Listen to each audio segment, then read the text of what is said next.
Hello, ആദ്യമായിട്ടാണ് നമ്മൾ വന്ദേ ഭാരത് യാത്ര ചെയ്യുന്നത്. ഒരുപാട് കാലത്തെ ആഗ്രഹമായിരുന്നു വന്ദേ ഭാരതിലൊന്ന് യാത്ര ചെയ്യണമെന്നുള്ളത്. നമ്മൾ കയറിയൊരു 15 മിനിറ്റ് കഴിഞ്ഞപ്പോഴേക്കും നമുക്കിതാ വൈകുന്നേരത്തെ കാപ്പി 4 മണി കാപ്പിക്കുള്ള സാധനങ്ങളാണ് ഇതിന്. ബന്ന്, സ്നാക്സ്, കടലമുട്ടായി, ഉഴുന്നുവട, പിന്നെ ചായ ഉണ്ടാക്കാനുള്ള പൊടി, പാൽപ്പൊടി, കച്ചപ്പ് ഇതിനു വേണ്ടുള്ളതാണ്. കൈ കഴുകേണ്ട സാനിറ്റൈസർ വരെ നമുക്ക് തന്നു. ആ സാനിറ്റൈസർ അപ്പോൾ ആദ്യം പൊട്ടിച്ച് കഴിച്ചു.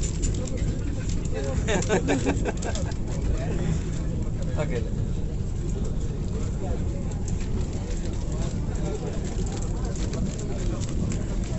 ഇപ്പം തന്നെ സമയം തീരുവാ. ഇത് അങ്ങ് ചെല്ലുമ്പോൾ തിരുവനന്തപുരം തീരുവാ. കയ്യിലാണ്. ആ